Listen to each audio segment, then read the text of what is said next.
Est-ce qu'il y a des personnes qui veulent réagir? N'hésitez pas, encore une fois, c'est un forum, il faut se lâcher, c'est la première, voilà, je la sens venir, vous avez envie de réagir. Non, je n'ai pas particulièrement envie de réagir plus que vous, mais oui, l'engagement, ça a été dit à plusieurs reprises, et souligner à la fin que l'engagement peut blesser, peut faire mal. Mais justement, ça me fait penser un peu à ce que disait Khalil Gibran, aimez autant que vous le pouvez, et si vous n'y arrivez pas, si vous n'allez pas au bout de votre engagement, vous rirez, mais pas tous vos rires, et vous pleurerez, mais pas toutes vos larmes. Et je trouve qu'au-delà de ce qui peut sembler un peu grandiloquent, c'est quand même très vrai. Et les soignants le savent bien, quelque part. D'autres réactions, il faut que vous lâchiez un peu, ça va être difficile au départ. Ça ne dure que 2 heures, la rencontre. Vous avez compris d'ailleurs pourquoi on a choisi le concept d'engagement au niveau des valeurs. Parce qu'on a hiérarchisé, vous verrez, il y a la loyauté, il y a tout un ensemble de valeurs qu'on va essayer d'approfondir. Pour vous, l'engagement, est-ce qu'il va de soi? Est-ce qu'il renvoie à des valeurs?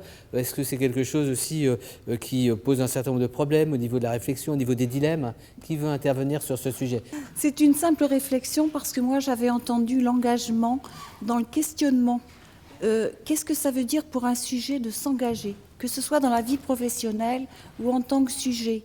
Qu'est-ce qui se joue de notre histoire quand on veut prendre soin de l'autre ou réparer des injustices? C'était ma question. Voilà. Enfin, c'était mon interrogation et une réflexion, je pense. Et si vous approfondissez un peu? Eh bien, c'est-à-dire, je dirais qu'il faut être un petit peu au clair sur les comptes qu'on a réglés avec son histoire. C'est très subjectif, ce que je dis là. C'est simplement une orientation sur ce questionnement. Qu'est-ce qu'on a besoin de réparer? Qu'est-ce qu'on a vécu ou connu qui nous a fait souffrir éventuellement?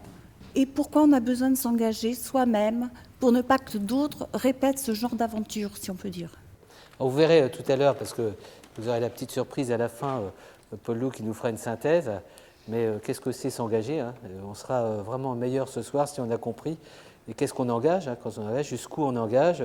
Quelle est la force de cette implication? Quel type de responsabilité on assume dans la complexité de situation? Est-ce qu'on peut s'engager seul? Il y a 1000 questions, j'espère qu'on évoquera.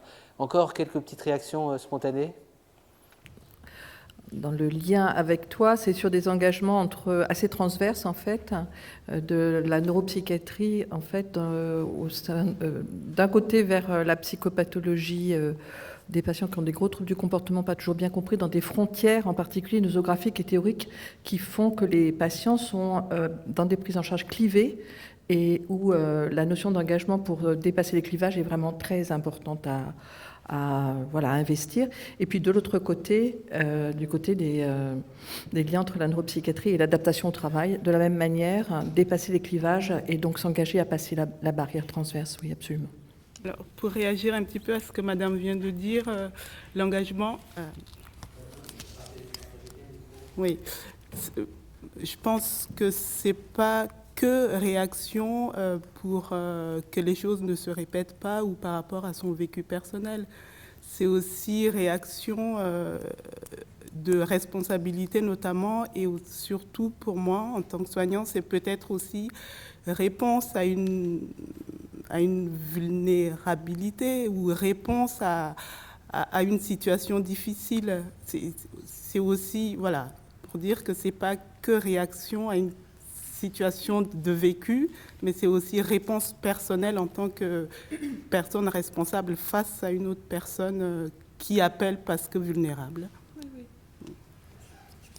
Juste pour dire que pour moi c'est une évidence, c'était juste un éclairage, une question à se poser éventuellement sur ce qu'il y a en nous à réparer.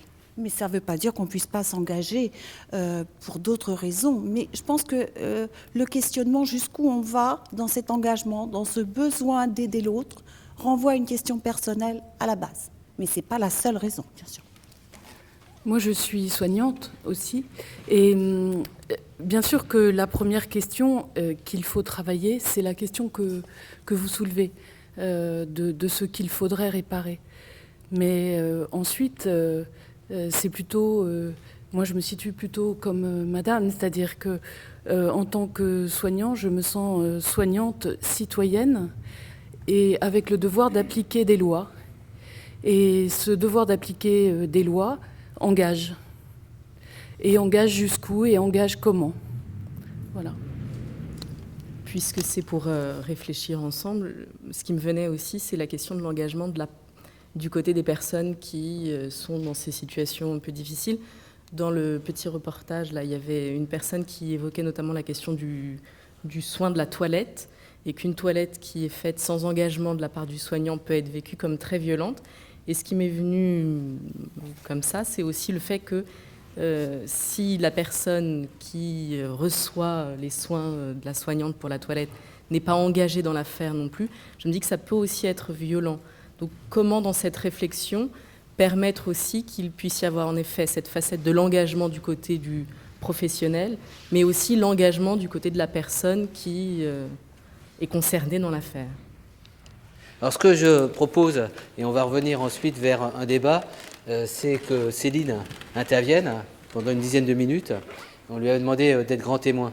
Donc de son point de vue, alors que Céline est très engagée dans le secteur plutôt du médico-social à travers ses responsabilités à l'Association des paralysés de France, vous avez d'ailleurs un long texte, je ne sais pas si vous l'avez vu, qu'on a mis en ligne de Céline comme de Serge Guérin, qui vous permettra d'approfondir un peu ces éléments. Donc je lui donne la parole. Et puis ensuite, on reprend la discussion et vous allez voir que j'aurai du mal à vous arrêter à 3h du matin.